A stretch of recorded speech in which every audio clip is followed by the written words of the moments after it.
Yes, guys, Christmas is coming, and that means discounts are going to be very important for you and your bank balance. So GBFC 10 gets you 10% off everything at the Chelsea online megastore. You want the Vapor Max kits? They're bloody expensive. So 10% off that is what? £12.50. That's a serious saving. That's a couple of cups of coffee. So let's get into today's video. QR code on the screen, link down below. Let's talk Chelsea. I've decided that we are going to take a positive outlook. It's Monday, which is the beginning of a brand new week, and instead of looking back on what was an atrocity of a week of football for Chelsea Football Club, let me remind you, we were beaten at Leeds. We drew feebly away at Bournemouth, but this week we're back in the Champions League. This is what we live for, hearing that anthem. We're going to Italy. The Stadio di Bergamo, I believe, in Italy is the stadium we're going to. Atalanta away, and then we invite Everton to the Bridge. And what better way to start the week than to get Shootout here in the Shootout studio on GBFC. Younes, welcome back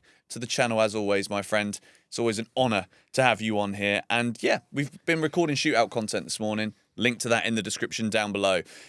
Tell me we're going to win this week. Both games. No. Oh, what? After all of that, that was the most fluid intro I could have possibly done, and you come in here and you're shooting me down. Why? I'm kidding. He's got. Oh, thank goodness. I'm kidding. Praise the Lord. No, and look, I think it's important to clarify and to establish, because it's good to be honest, and it's good to be straight up. Yeah. This isn't a case of let's just be positive for the sake of being positive.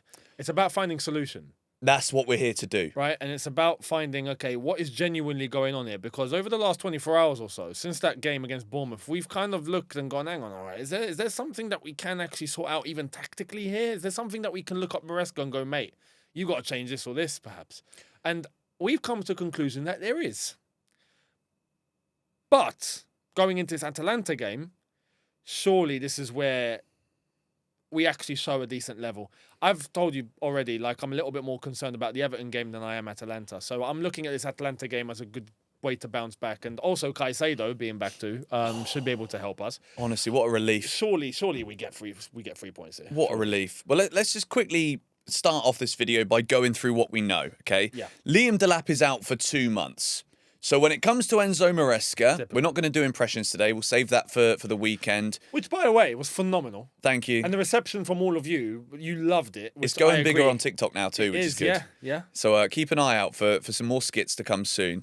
But Maresca will have to find a solution. And a solution is great in the sense of Caicedo is back. Honestly, the relief I feel to know that is amazing. But the striking option, I did a video on this yesterday, and I know you talked about the Delap injury on your channel as well. But is this going to be a case now of just looking at João Pedro and being like, listen, geezer, can you score me a few goals, please? I want to be a lot more consistency from him. Or do we double down on the Mark Guiu experiment? What do you think, looking at Atalanta? What would you do? Because when we look at Maresca at the weekend, Delap goes off, Guiu goes on, which I don't know if that tells us a lot or not, because Guiu wasn't great. So what is it? But again, this is where we go back to, okay, what is it that we analysed after the game in terms of what Chelsea are doing against the so-called littler teams? Right now, it looks like it nullifies the entire attack anyway. You could probably have flipping Harry Kane up there and we probably make him look rubbish. Do you know what I mean? Yeah. That's the feeling that we have at the moment. But with this game against Atalanta, no, I go all guns blazing João Pedro. Yeah, okay. In Europe, it's different. It's not the Premier League. There is a bit more space. There is a bit more that we can use because we've got the advantage in terms of speed, in terms of power, in terms of strength. We tend to be more dominant. Not to take anything away, especially from Italian teams, but we will find ways in behind it. I think João Pedro will have a little bit more of himself at ease in this game. I would go João Pedro, especially with Carl Palmer being back. And this is the thing, we can't keep reacting game in, game out against every single player based on what they're doing in that game. If not, we're not going to have a stable 11. Yeah. You can't just go, okay, he's had a bad game. All right, throw him away. And then he's had a bad game. All right, throw him away. Bring this guy back in. You're going to go nowhere. There needs to be some sort of rhythm. So, no, João Pedro for me starts. And Cole Palmer as well. He was poor. Let's call it what it was. He was really poor against Bournemouth. He looked off the pace. But again, Maresca's only speaking the truth here. Like, this isn't an opinion. He played 30 and then he played 60. That's better in terms of getting him minutes back in the tank again. Yeah. I think he's got to play, hopefully, the full 90 here against Atalanta, purely because right now we desperately need him back in this team. We need some quality again in the final third. Creatively, we've missed those little moments, and I think we've got to, and I've spoken about this a bit, we've talked about it together as well, combinations Chelsea have got to look for right now, because collectively, it's looked really off the pace. The performance level in terms of energy was alarming, I think, against Bournemouth at the weekend. I was shocked with how that could be the response that Chelsea give to a poor result against Leeds. But I think Cole Palmer, he hasn't just become a bad footballer overnight. And I'm certainly not judging him from what I saw against Bournemouth. So I'm expecting him to now start kicking on. And I think when you got Caicedo back as well behind him, it just, I feel so much more at ease even talking about Chelsea with the knowledge that Caicedo starts this game. Like, he's just such a difference maker. I want to ask you about this, actually. Like, people say, I think I saw Olivia Bazaglo talk about this. Cole Palmer might be Chelsea's best player, but Caicedo is Chelsea's most important player. Would you agree with that sentiment? Shout out Liv. Yeah, she's got that spot on. Yeah. Spot on. So, no, she's right in saying that. Caicedo is, without question, the most important because he brings not just what he does individually, but he brings a stability to the entire team. The guy he's everywhere. You know, as long as we used to say for N'Golo Kante, for example. But Caicedo literally shuts down players like he's doing it for fun. The protection he offers the defense by doing that is second to none. And then the amount of time that we actually gain on the ball, whether it's on transition and he's won the ball back, or just overall, because of the job that he's done, we end up spending more time on the ball, therefore creating more, therefore giving us more chance to score. So it's important. But I feel like even when he's not there, because of the way that we play, we still end up restricting ourselves. Do you know what I mean? What, even when Caicedo's still out there on the pitch? No. So without Caicedo there, because of what he does, when he's not there and we stick to the same way, all of a sudden we're restricting ourselves completely. Do you know why I think that could be? Why? Enzo and his positions that he takes up on the pitch. Enzo Fernandez has been so useful for Chelsea this year when he's in a more advanced area. People are like, oh, we want to see that deep lying play. People just want to see like all of these like position names and Enzo Fernandez ticking boxes in that like realm of player. Yeah. Enzo Fernandez needs to be in the final third. At the moment, the big question mark for me at least for Chelsea, and it changes every flipping week, right? But I'm going to get onto the defence and talk to you about that in a second. The problem now is putting the ball in the bloody back of the net, mate. Do you know what I mean? And Enzo can do that. But I also want to make this point. Based on this Bournemouth game specifically, right? And when you look at Bournemouth and you look at the game before that against Leeds, when we're playing the so-called littler teams and we are still looking tactically robotic, we spend too much time with the ball passing around and not getting into spaces that we have the chance to get into. But we do that just on the pretense of, okay, we want to keep the ball and try and create a chance in a certain way instead of just create the chance, because it looks like we haven't let players off their shackles. Like it works against the big teams, against the littler teams, we stick to that same principle and it doesn't get us anywhere. So when we're looking at the chances that we're creating in the final third, well, I don't think we're doing enough to allow the final third to have enough chances created. And then when it doesn't end up happening, when we look at that Bournemouth game, for example, and we don't do enough, then we look at the front line and we say, oh, you lot all played rubbish. I don't feel like they were even in an environment to be able to go out and do what they could have possibly done. This is why I do want to see a bit of freedom given by Enzo Maresca. Cole Palmer, João Pedro, Neto, Esteval. Like in the games where we play Everton, for example, or Bournemouth, or Leeds, or Burnley, or Wolves, or all these lot, let the shackles off. 100%, man. I couldn't agree more. And I think you got to bring it back to, and again, this isn't to try and shove Maresca under the bus, but bring it back to the Conference League final. In those comments from Cole Palmer after the game where he was like, nah, do you know what? I just had to just take put my foot on the gas and be like, no, I'm not going to do this. I'm going to do that because that's That's what he does. You know, when you've got players of that ilk that love that ability to be able to creatively express themselves on a football pitch, right?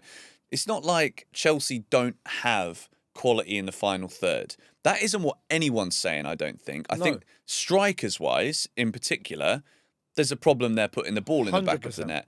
But also, quality of chance is important too. That comes from those behind them. When you've got a player like Esteval, who I think rightly so didn't start at the weekend, probably will start against Atalanta, and the preview will be coming on my channel, and Younes will be doing one as well, I'm sure, today for you. Yes. Yeah, so both previews will be going out. So you've got players there that can do it. You've got players there that have got world-class ability. Cole Palmer, I'm talking about here specifically. So it's not like Chelsea don't have the personnel for this. So I think Younes is right, and I've seen a lot of other people talking about this in the Chelsea space right now. In these matches where we play against teams that probably don't want the ball as much as, say, a Liverpool or an Arsenal or a Man City, Barcelona, teams that we've beaten and done very well against, right? Let these players play. Let them go for it. And just look at how many chances we create. Doesn't mean that we void defensive responsibility, which I think Maresca is so... He panics about the idea of this, I think. Which is where this mentality comes from. The reservation comes from that. It's the fear. Yes. Which is why Pedro Neto's got to play. Whether it's on the right wing or the left wing, Neto is your guy that you know is a workhorse. He's going to get back and forward, and he's going to do it. When Caicedo's there, Atalanta, prime example of this, and I want to see us go out and try and express ourselves, right? Because Caicedo is there, you can afford to let the players go and play. Let Enzo Fernandez roam between those lines a little bit. Go and get involved with Palmer. And this is a little foreshadow for my preview. I want to see Esteval, Neto, Palmer behind Pedro. That's my front four. Yes. And let Enzo Fernandez join that attack. Let that extra man be there and just look at how many shots we'll get away.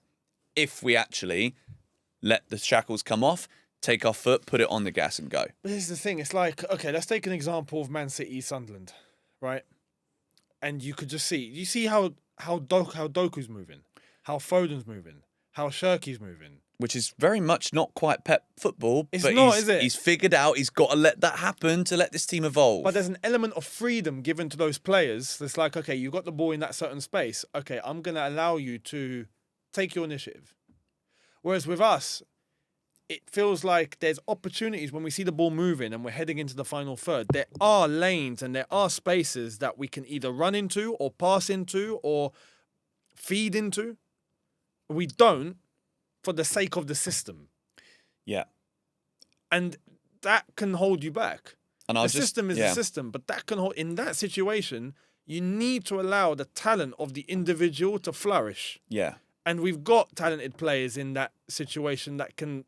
Literally, if you just let them, they can get you a goal out of nothing, right? But I feel like Maresca is very conservative in that situation, just for the sake of protection. Yeah, which I feel like can be counterproductive. Absolutely, and I think you invite more pressure on a defence that I think the defence deserves quite a bit of praise, especially the Fofana-Chalobah partnership. That's 5 clean sheets in the last 6. Yep. Goal conceded was against Arsenal, so fair enough. And right now, just to bring the point back about Man City, there was 11 key passes between Doku and Cherki. So that is Pep Guardiola letting them play, right? Do the same, please, Enzo. We've got the players with the ability to do so, right? We've got players that can beat a man. We've got players that want to cut inside, that want to move around. And that the fluidity of the front line was something I was excited for Chelsea this season. Exactly. Where did that go? Well, this is the thing. It should be there.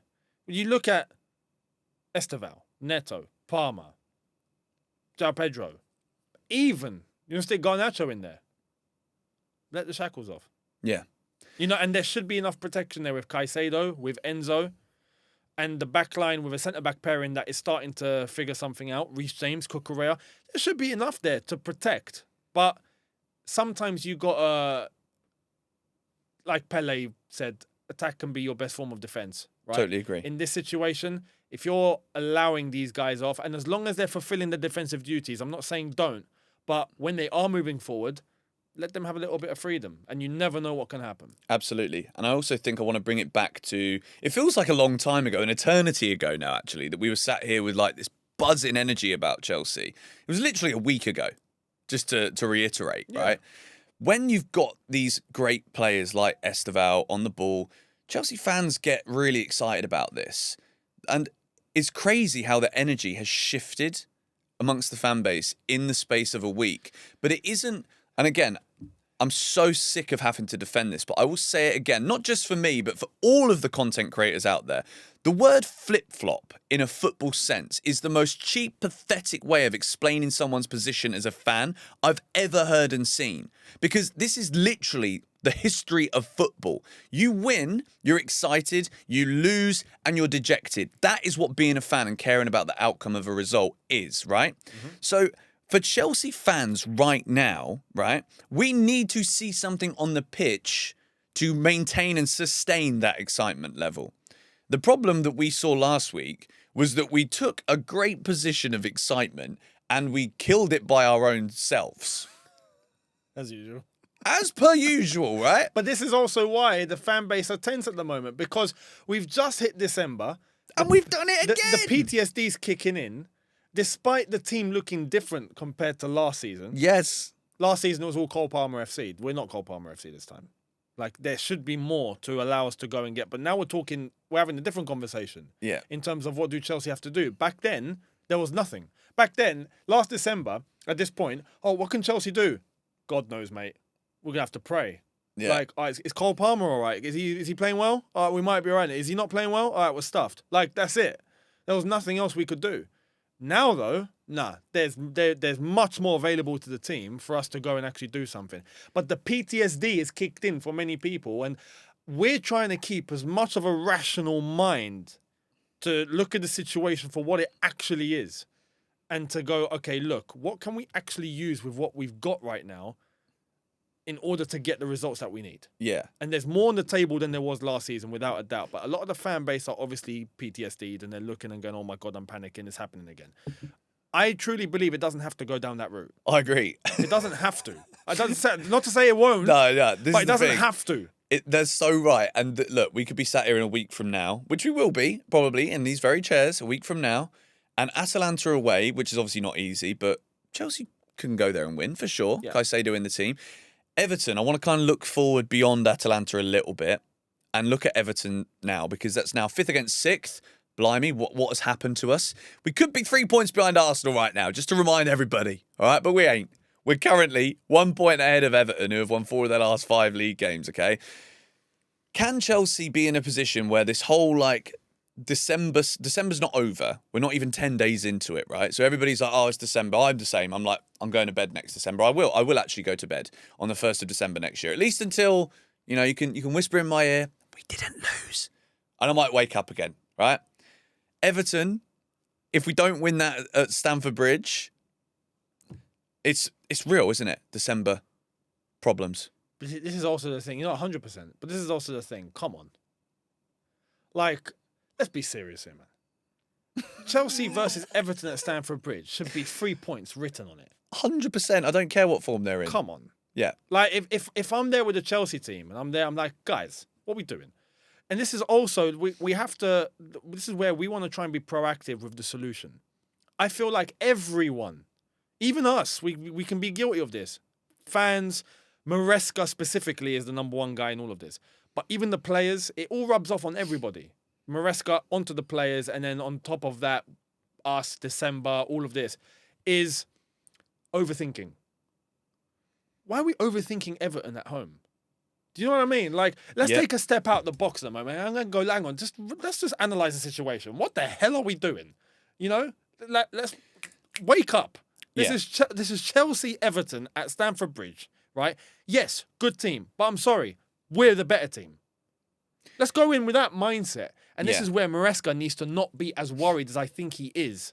And this is where it goes to letting the shackles off. Because I think he's doing it out of fear. But I think Atalanta is a perfect way for this to happen, because we don't have Caicedo against Everton. We don't. We do against Atalanta, which as a result of having Caicedo in there against Atalanta, we can free up the attack a little bit. Go and see what playing some free-flowing attacking football looks like, what it feels like, and look at the confidence go straight up in those players. And this is the one thing I want to say to wrap up this video. There is quality in this squad. There's no doubt about it. Some of these players are serious footballers, really good players. But the shackles have been on. And they are on, and we're overthinking these little matches that aren't little. They're worth the same amount of points. Leeds, Bournemouth, worth the same as Arsenal and Liverpool games. 3 is the number you get if you flipping win. So let's take our foot off a little bit. Let's go for Atalanta in the Champions League. I know that we'll probably be thinking about, oh, let's stay in the game, difficult atmosphere, away from home, long way to go, all that nonsense, right? Let them play. See what that does, and then let them play against Everton. Tricky match. David Moyes will know exactly what to do. Honestly, I think there's the perfect balance to go into these games, unlike the bigger games where you're basing yourself off of the opposition. You're basing yourselves based on what the strengths and weaknesses of Barcelona, Arsenal, for example, are, and you can counter that, set up in a way that counters that, and actually be effective. In the so-called littler games, all you got to do is have balance. So yes, we need to defend. We need everyone to put in a shift. We need to have shape. We need to close lines, stay compact, make sure that everyone's winning those first, second balls, make sure that even in terms of build-up, all of that is great. But once things are in the final third, I trust you. Yeah. That's as simple as that. That's the balance that there needs to be. Okay, followed my lead in terms of everything that we need to do in terms of shape and defending and not letting anything through. Once we get past the build-up and in terms of the system and in terms of how we actually want to navigate the ball, once you're in that final third, and it's with Cole Palmer, and it's with Esteval, and it's with Neto, and it's with João Pedro, and it's with all these guys, Garnacho, and all of you figure out yourselves. Fly the nest. Go around, do your things, come back to us. And you know what? That was the I would say the positive of Thomas Tuchel. When it got to that point, this is why I think England will do really well at the World Cup. When it got to that point, he allowed really talented players to use their initiative. And we've got super talented players that can have big impact on the ball. And against the littler teams, their individual quality should be enough. I agree. So let them go and do it. Let's do it then, boys. Come on. I know everybody's feeling a bit down and dejected right now, but it's Christmas. All right, let's get in the festive spirit. Let's get a bit of festive cheer going. If we get 2 wins this week, we're all looking back upwards again. And listen, I know that is easier said than done, all right? But it is what it is. We're going for it. Let us know your thoughts in the comments down below. Hopefully, we can do... I honestly think, as much as, I know obviously we say what we think, right? So most of the time we think we're right. Of course. And what's the point? Exactly. But I genuinely think this is a little bit more simple than that's being done, right? Most games we're overthinking things. Let the players go and play. They're great players, a lot of them. Let's go and see it then. But anyway, thank you guys for watching this video. Younes' channel is linked in the description. We will be live for Atalanta Chelsea tomorrow on Shootout, so make sure you subscribe to that channel as well. Link in the description. We're uploading every day at the moment, not just Chelsea content, but talking Mo Salah, doing Premier League reviews, Champions League you name it, we've got it covered. You want to know what we thought about England's World Cup draw? Go to Shootout, mate. We were live for 2.5 hours watching that absolute nonsense. That was woke as hell, wasn't it? It was awful. Bloody hell, mate. But anyway, going to wrap this video up here. Catch you guys in a little bit.